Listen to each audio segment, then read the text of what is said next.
The Last Snowfall. A blanket of white envelopes the small, snowbound town. The fabled last storm of the season delicately dances through the air. Snowflakes whisper against rooftops, clinging to empty benches and silent streets. Under a flickering street lamp, the scene would seem peaceful, some may even call it serene. But something stirs beneath this quiet.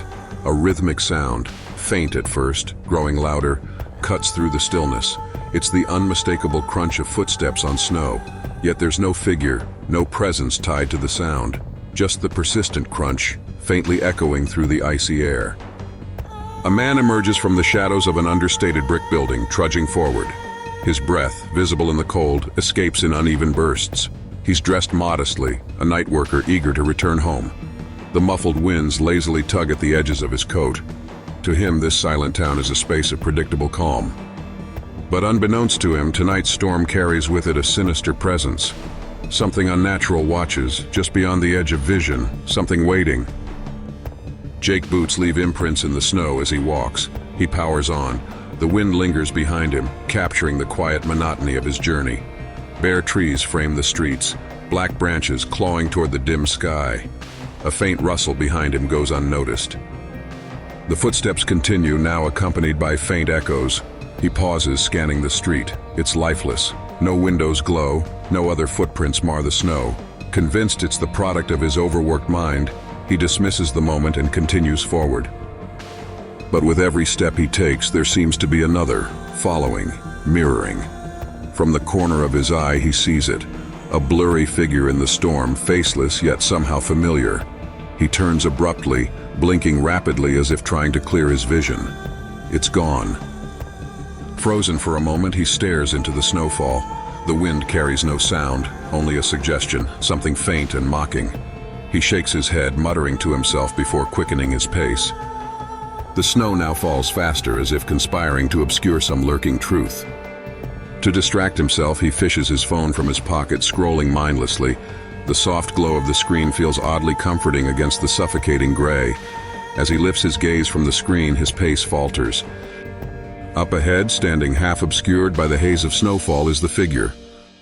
Faceless, still, its presence is both human and inhuman, a parody of form that defies explanation. Jake stumbles backward, dropping his phone into the snow. It lands with a muted thud, its light extinguished. "Who's there?" he calls, his breath hitching. No response, just the soft hiss of the storm. Gathering what reserve of courage he can muster, he begins to approach.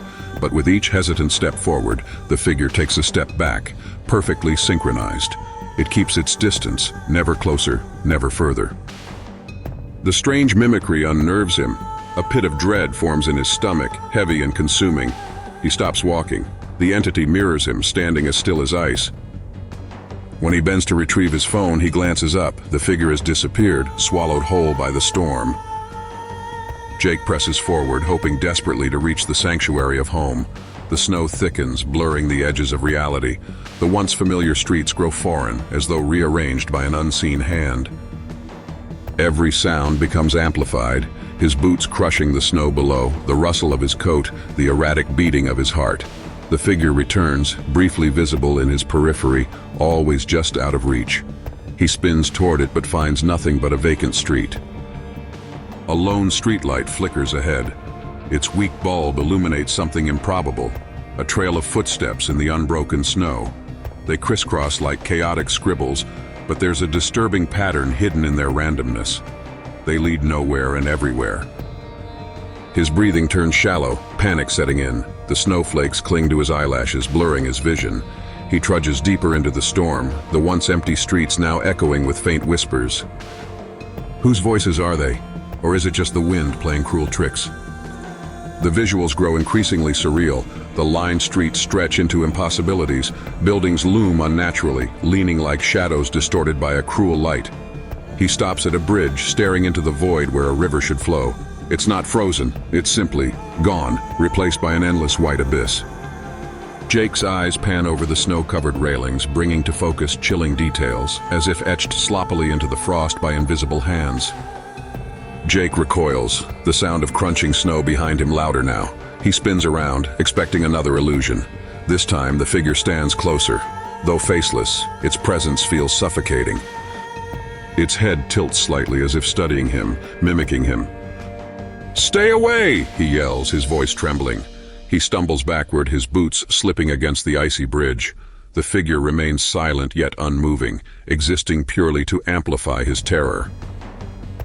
From its direction comes the first sound, a slow, deliberate crunch of snow. It steps forward. The sound triggers something deep within him, a memory long buried. Fragments flash before his eyes, snowy streets, fleeting laughter, and then a scream. Then his eyes disrupt the flow of the narrative, appearing to see what looks like jagged pieces of a broken mirror. Who is the faceless figure? Something about it gnaws at his brain, threatening to pull him apart at the seams.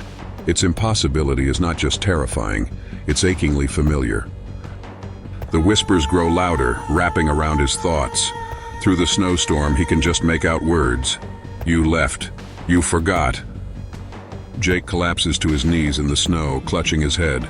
The unbearable weight of memories, not fully formed yet suffocating, presses down on him. The storm, as if alive, begins to constrict around him. The world itself narrows, forcing him to sprint through frozen alleys and under snow-laden trees. He does not know if he is running to something or from it. Only that he cannot stop. The storm follows his frantic dash, everything capturing his breath, the flash of desperation in his eyes, and the dark figure that relentlessly pursues him.